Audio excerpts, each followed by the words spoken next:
Welcome back to the 90s Rewind. That was Turn the Page by The Streets from their album Original Pirate Material, the choice this evening of my guest, Suzanne Hall. We've been talking, obviously, Coronation Street and your time as Kimberly, but people may know you as well from Hollyoaks. Which character did you play there? So, funny enough, I played the same name as myself. I played Suzanne Ashworth in Hollyoaks. They had some massive storylines, the Ashworths. We had the incest storyline where I had an affair with my husband's brother and ended up, my eldest son, who was Reese, was actually not Neville's, but the brother's. Then we had the massive anorexia storyline. The anorexia storyline was very harrowing. It was really hard to do that. And then we bought the pub, we bought the shop, we sort of took over a little bit. And then I ended up having an affair with, my character had an affair with Ashley Taylor Dawson's character of Darren. He played Darren.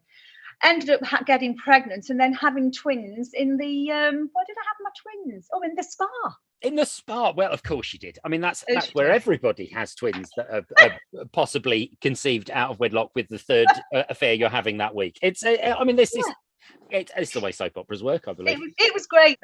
Went to Spain for a while. Then my son died, came back. So I'm hoping to go back again into Hollyoaks with the twins. Oh, wow. Okay, that's fantastic. Like to. Yeah. She could go back. I think it's about time. Doors open. Is the door open now? I have to say, this is where I do fall down. Is the door open for Kimberly to maybe make a return to the street? Yes, I think it should be. Well, it is open. She could go back. Could we start the campaign here in Rossendale? I think we should start the campaign at Rossendale for Kimberly to go back. Bring back Kimberly. I'll make badges. Please do. Let's start it here. Let's do it. Let's get Kimberly back. Kimberly, get back to Curry. Come on. You've, as we were saying earlier on, you've been acting, as you mentioned, you've done, all the soaps. You make it sound like, it's a lot of people's dream to do these things, but you're like, oh, well, I've done this one, and I've done that one, I've done that. You were also in one of my childhood drama pieces that I absolutely loved on TV. Just very quickly, I mean, Jossie's Giants. What a great show. Jossie's Giants. that actually, do you know, it's a cult program. Is it really? It has a cult following. Absolutely. They did a reunion, and I wasn't able to go because I was actually working. But they did a reunion of all of the key characters, and unfortunately, I couldn't go. But yeah, it's got a massive cult following. I can't believe it. But it was that was my first real TV part, if you like. And I got one of the main parts of Opal. And Opal was she was a great character. She was a really stuck up, actually, Opal. She was quite posh, and I actually liked it because it was the first time I didn't realise how TV works then. I think I was 13.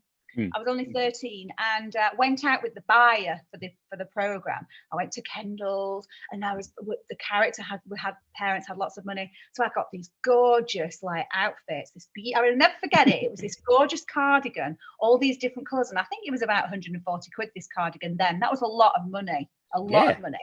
A fortune, actually. I couldn't believe she was buying it. And then when we finished the show, we could buy something for 10% of what it cost. Oh, blimey. It was incredible. Can you imagine? So I had for a short while, I had this amazing wardrobe, and it was all of Opal's clothes.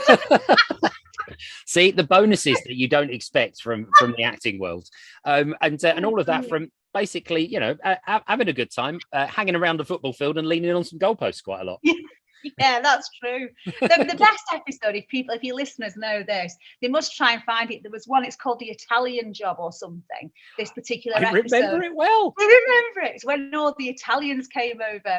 And of course, the girl characters, apart from Julie Foy, the girl characters were all the girlfriends of the boys in the team. Yeah. And they played this Italian team, and all the Italian footballers got off with all of the girlfriends of Jossie's Giants team, and there was this big argument. It was hilarious. It was so fun. It was such fun at the time. If I remember correctly, the plan was to feed them full of pasta so that they would be too fat to score. And then, unfortunately, that worked against them because it just gave them loads of energy, and they still absolutely battered them. Yeah, that's right. It was brilliant. No, not at all. Is there a Jossie's Giants convention I can go to? Probably. Listen, it's been absolutely fantastic talking to you this evening, Suze. And obviously, best of luck with any future projects you've got coming up with the continuing your brilliant teaching, and I think you said there's a couple of other things you've got lined up acting wise. So I've just finished playing the part of Bill Norton's wife in a radio play about Bill Norton's life. In fact, I'm multi-rolled in that, and I'm working on a film about violence against women and girls. I'm actually writing and producing that as well. That is going to be shot very soon, in the next month, actually. So that'll be really interesting to do. And then, if you've got a small part for radio presenter number one, I'm available. So, Brilliant. Paul, you're the man. Right, now we're just going to finish up with your final music choice of tonight. Bittersweet Symphony, The Verve. Oh, amazing. Does this sum up the decade for you? Yeah, I mean, what an absolute classic tune that is, isn't it? And straight out of Wigan as well. It just is. It's just, I love it. Enjoy and listen to that. It's amazing. Well, you can enjoy listening to it now. Suzanne Hall, thank you very much. And bring back Kimberly, everybody, with the campaign starts here. Back. Thanks so much. Thank you. We'll see you soon. This is The Verve. Bye.